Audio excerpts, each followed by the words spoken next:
Hello friends, आज हम लोग देख रहे हैं प्लानिंग। प्लानिंग जो है ये प्राइमरी फंक्शन है ऑफ मैनेजमेंट। मैनेजमेंट के अलग अलग फंक्शंस है, उसमें से प्लानिंग जो है वो शुरुआत का फंक्शन होता है। प्लानिंग का मतलब होता है डिसाइडिंग इन एडवांस। अब डिसाइडिंग इन एडवांस का मतलब क्या होता है कि कोई भी चीज़ जो हम करते हैं अगर हमने उसको पहले से ही तय करके रखी होगी तो वो हमारे लिए आसान हो जाता है। अब एक सादा सा एग्जांपल अगर ले लेते हैं कि अगर हमें पता है कि हमें सपोज़ पूना जाना है तो आप उसके हिसाब से कोई भी ट्रेन, बस या प्लेन लेके आप पूना पहुंच सकते हैं। लेकिन अगर आपको आपका डेस्टिनेशन ही नहीं पता है तो कोई भी रोड आपको उधर तक लेके नहीं जा सकता है। ये डिसाइड करना कि आपको कहाँ जाना है, in short to decide about your goal, objective, destination is planning. In simple words, deciding the course of action in advance is called as planning. तो planning you can say is equals to forecasting. पहले से तय करना कि क्या करना है उसे planning कहते हैं। आज हम लोग जो देख रहे हैं वो है importance of planning।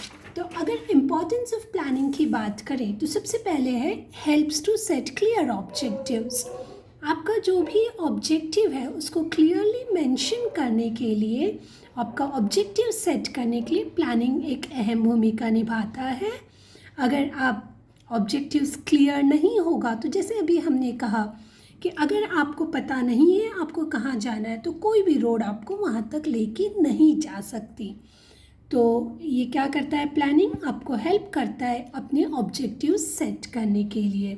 अभी हम लोग दूसरे के पास जा रहे हैं which is provides path of action. Path of action का मतलब है अगर आपको पता है कि आपका ऑब्जेक्टिव क्या है तो इससे क्या हो जाएगा, आपको आपके मार्ग पता चलेंगे कि वो ऑब्जेक्टिव आपको अटेन करने के लिए, वो प्राप्त करने के लिए आपको कैसे जाना है।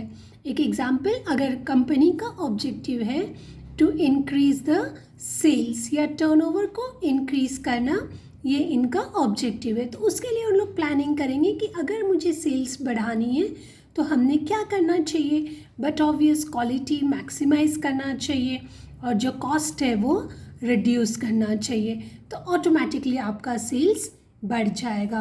तो ये जो प्लानिंग है ये इससे हेल्प मिलती है हमको। नेक्स्ट है प्लानिंग इम्प्रूव्स परफॉर्मेंस।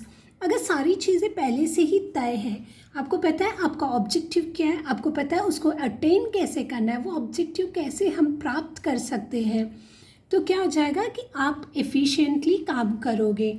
इसका मतलब आपका जो कॉस्ट है वो रिड्यूस हो जाएगा, ठीक है, और इससे एम्प्लॉयज़ की एफिशिएंसी भी बढ़ जाती है। नेक्स्ट है मिनिमाइजेस द रिस्क। अगर किसी चीज़ के बारे में हमने पहले से प्लान करके रखा है तो रिस्क का मतलब क्या होता है, अनसर्टेनिटी। जो चीज़ें आपको पता नहीं है और वो अचानक से आपके सामने आ जाए तो आपको एकदम से धक्का लग सकता है। लेकिन अगर आपने प्लानिंग करके रखा हुआ है तो क्या हो जाएगा, ये जो रिस्क है वो आपको मतलब इतना एडवर्सली अफेक्ट नहीं करेगी। गोल पता है तो लाइन ऑफ एक्शन भी पता है तो आप रिजल्ट्स को ऑटोमेटिकली अटेन कर सकते हो। नेक्स्ट है planning leads to optimum utilisation of resources. इसका मतलब क्या होता है कि जो भी रिसोर्सेज अवेलेबल है आपके पास आज कितना है, प्रेजेंट में कितनी रिसोर्सेज अवेलेबल है, और इससे हमें पता चल सकता है कि हमें फ्यूचर में कितनी रिसोर्सेज को इकट्ठा करना है। जो प्रेजेंट की रिसोर्सेज है और जो आगे चल के हमें मिलने वाली रिसोर्सेज है उन दोनों से हमें ऑप्टिमम यूटिलाइजेशन कैसे करेंगे और जो वेस्टेज है उसको रिड्यूस कैसे करेंगे, इससे क्या हो जाएगा, एफिशिएंसी बढ़ जाएगी। तो प्लानिंग क्या करता है, ऑप्टिमम यूटिलाइजेशन ऑफ रिसोर्सेज की ओर ध्यान देता है। मतलब जो भी रिसोर्सेज है उसका बेहतरीन उपयोग करना, क्योंकि रिसोर्सेज हमेशा लिमिटेड रहती है, उसको अगर आप अच्छे से यूज़ करोगे तभी आपकी एफिशिएंसी इंक्रीज़ होगी। Helps in decision making. अब जो प्लानिंग की जाती है वो डेटा वगैरह कलेक्ट करके उसके बाद प्लानिंग की जाती है और यही डेटा इस्तेमाल करके मैनेजर्स जो है वो अपना डिसीजन ले सकते हैं। डिसीजन मेकिंग आपको इजी जाता है क्योंकि आपके पास यहाँ पे बहुत सारे ऑल्टरनेटिव्स आते हैं। अगर आप प्लानिंग कर रहे हो तो planning will be plan A, plan B, plan C, ऐसे आपके पास अलग अलग ऑल्टरनेटिव्स है. Based on that alternatives decision making easy हो जाती है. Next, useful in setting the standards for controlling. ऐसे भी बहुत लोग कहते हैं कि controlling is the reverse of planning. If planning is looking ahead, controlling is looking behind.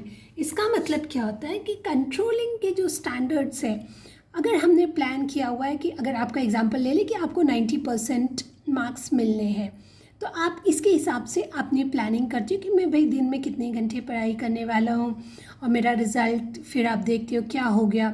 ठीक है, अगर 90 से कम आए तब कंट्रोलिंग शुरू होती है. अब डेरिवेटिव ढूंढने की कोशिश, डिविएशन ढूंढते हो. डिविएशन का मतलब अगर आपके 80% आते तो आप देखते भाई मेरा ये 10% का डिविएशन कम क्यों आया, फ़र्क क्यों आया, और फिर उसके बाद आप उसके ऊपर स्टडी करते हो. तो ये जो स्टैंडर्ड्स है, कंट्रोलिंग के जो स्टैंडर्ड्स है, वो सेट करने के लिए प्लानिंग बहुत ज़्यादा इंपॉर्टेंट है. एक चीज़ याद रखो, प्लानिंग के बगैर कंट्रोलिंग नहीं होती और controlling is useless without planning. तो ये दोनों एक दूसरे को पूरक है. Next, facilitates coordination of all activities. जब आपको पता है कि आपको प्लान किया हुआ है, कैसे करना है, क्या करना है, ये सब जो चीज़ें आपको पता है, तो सारी जो एक्टिविटीज़ है वो प्रॉपरली अरेंज की जाती है. इसमें क्या होता है कि overlapping of activities does not take place, repetitive work does not take place, और इससे क्या हो जाएगा, जो कॉस्ट है वो रिड्यूस हो जाएगा. कॉस्ट रिड्यूस हो गया, इसका मतलब बट ऑब्वियसली एफिशिएंसी जो है वो इंक्रीज़ हो जाएगी. नेक्स्ट हम लोग देख रहे हैं फैसिलिटेट्स अदर मैनेजमेंट फंक्शन. अब मैनेजमेंट के फंक्शंस आपको पता होंगे कौन से हैं. POSDCORB, planning, organising, directing, staffing, coordinating, reporting and budgeting. लेकिन हम लोग ज़्यादा इसके और नहीं देख रहे. Controlling, coordinating, staffing, directing, organising and planning. तो ये जो फंक्शंस है, ये प्लानिंग जब तक नहीं होती तब तक बाकी के फंक्शंस की और हम लोग ज़्यादा ध्यान नहीं देते हैं, हम लोग वो नहीं कर सकते हैं. अगर प्लान ही नहीं किया है तो ऑर्गेनाइज क्या करेंगे, ऑर्गेनाइज नहीं किया है तो स्टाफ क्या करेंगे. स्टाफिंग मतलब होता है ह्यूमन रिसोर्स को अपॉइंट करना. जब प्लान ही नहीं है कुछ तो लोगों के बारे में, ह्यूमन रिसोर्स के बारे में क्या सोचेंगे, डायरेक्शन किसको करेंगे. इसका मतलब अगर प्लानिंग की हुई है प्रॉपर तो ये सारे फंक्शंस भी प्रॉपरली कैरिड आउट हो जाते हैं. Promotes innovative ideas. अगर एक प्लान को इफ़ेक्टिव करना है तो आपको इनोवेशन को भी अच्छे से रिवॉर्ड करना पड़ेगा. इसका मतलब कि अगर आप प्लानिंग अच्छे से करते हो, इसका मतलब आपकी जो आइडियाज़ है वो इनोवेटिव है. इनोवेटिव मतलब कुछ तो भी नया, आप फ्यूचर को फोरकास्ट कर रहे हो. तो इससे क्या होता है कि आप इनोवेशन को भी प्रमोट कर रहे हो. I hope the importance of planning is clear with you.